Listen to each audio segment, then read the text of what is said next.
Welcome to another chapter in our journey through the Bible.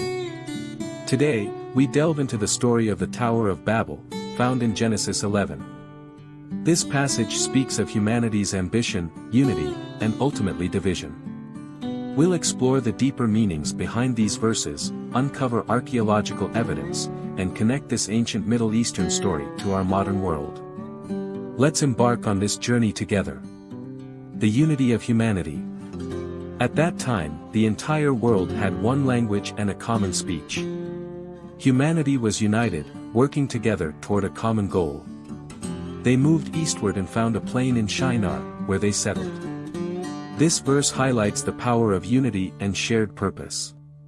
However, it also sets the stage for what happens when that unity is misused. The region of Shinar is historically identified with ancient Mesopotamia, a cradle of civilization. Excavations in the Shinar region, particularly in present-day Iraq, have uncovered evidence of early city-building efforts. Cities like Babylon, with their ziggurats and monumental architecture, reflect humanity's desire to reach the heavens, literally and figuratively. The ambition of Babel. They said to one another, "Come, let us make bricks and burn them thoroughly." They used brick instead of stone, and bitumen instead of mortar. Then they said, "Come, let us build ourselves a city, with a tower that reaches to the heavens, so that we may make a name for ourselves, otherwise we will be scattered over the face of the whole earth." This passage reveals humanity's desire for power and fame.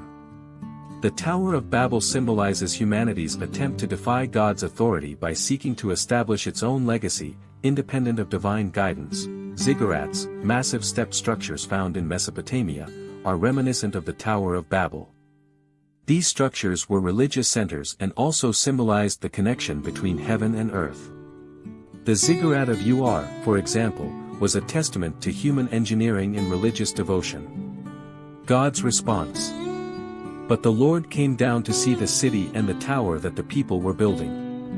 The Lord said, "If as one people, speaking the same language, they have begun to do this, then nothing they plan will be impossible for them. Come, let us go down and confuse their language so that they will no longer understand each other." God's intervention highlights the limits of human ambition. While unity is powerful, it can also lead to arrogance. God's decision to confuse their language serves as a reminder that human endeavors must remain aligned with God's will. The confusion of languages may be reflected in the diversity of cultures and languages that emerged in Mesopotamia. Linguistic studies show that this region was a melting pot of languages and dialects, possibly influenced by migration and trade. The dispersion of the people. Then the Lord scattered them from there over the face of all the earth, and they stopped building the city. That is why it was called Babel, because there the Lord confused the language of the whole world. From there the Lord scattered them over the face of all the earth. The scattering of the people serves as both a punishment and a blessing. While it ends the unified effort to build the tower, it also leads to the diversification of cultures, languages, and civilizations across the earth. Studies suggest that the scattering of people from Mesopotamia contributed to the spread of cultures throughout the ancient world. Artifacts found throughout the Middle East, from pottery to inscriptions, show the spread of Mesopotamian influence as people migrated. The lineage of Shem. Following the dispersion at Babel, the Bible traces the lineage of Shem, one of Noah's sons. This genealogy connects the story of Babel to the larger narrative of the Bible, showing how God's plan continues despite humanity's failures. The lineage of Shem is significant because it leads to the birth of Abram, later Abraham, a key figure in the biblical narrative. This genealogy emphasizes God's ongoing relationship with humanity, guiding them despite their mistakes. Genealogies like these were common in ancient texts, linking important historical figures to divine plans. In Mesopotamia, kings often traced their lineage to gods or legendary ancestors, reinforcing their authority. This passage takes us through the genealogy of Shem all the way back to Terah, the father of Abram, later known as Abraham. As we trace the lineage, we'll explore the significance of each generation, delve into archaeological discoveries, and connect these ancient lives to our modern world.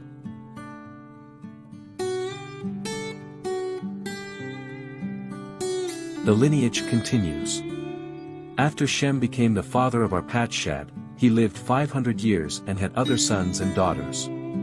Arpachshad, after becoming the father of Shelah, lived 403 years and had other sons and daughters. Shelah, after becoming the father of Heber, lived 403 years and had other sons and daughters.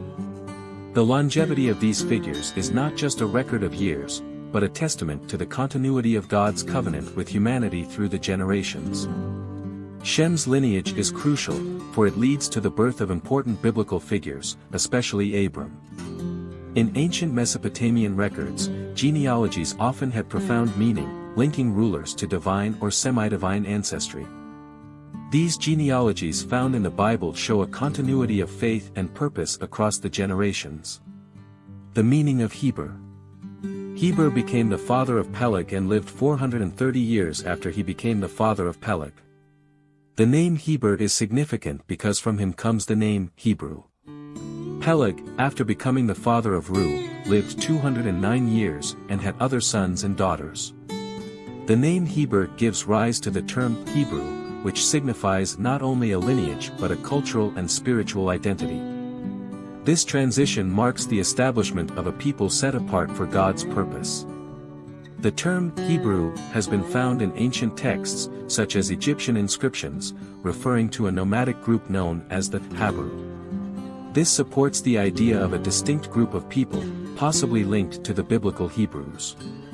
Reu to Nahor. Reu became the father of Serach and lived 207 years after he became the father of Serach. Serach, after he became the father of Nahor, lived 200 years and had other sons and daughters. Nahor, after he became the father of Terah, lived 119 years and had other sons and daughters. These verses continue the genealogy, emphasizing the steady progression of the generations. Nahor, in particular, is significant as the grandfather of Abram, showing how God's plan unfolds over time. Studies of ancient Mesopotamian cities such as Ur and Haran reveal the cultural and religious practices of these people, which were likely influenced by the surrounding civilizations. This provides context for understanding the world in which Nahor and his descendants lived. Terah became the father of Abram, Nahor, and Haran. Haran became the father of Lot. While Terah was living in Ur of the Chaldees, Haran died in the presence of his father. Terah took his family, including Abram, Sarai, and Lot, and set out for Canaan, but they settled in Haran. Terah's decision to move his family toward Canaan is a critical moment in biblical history. Although they did not reach their destination, this journey paves the way for Abram's later call by God. Haran's death is a somber reminder of the uncertainties of life, even in the midst of divine purpose. Ur of the Chaldees is one of the most significant archaeological sites in Mesopotamia. Excavations have revealed its advanced culture, including ziggurats, which link the city to the larger narrative of the Tower of Babel. Haran, where Terah settled, was also an important city and a center of trade and religion. Terah lived 205 years and died in Haran. His death marks the end of one chapter and the beginning of another, as Abram prepares to continue the journey his father began. Terah's death serves as a transition point. It is a reminder that although life is finite, God's plan continues through the next generation. The story of Abram that follows becomes the basis of the covenant between God and his people.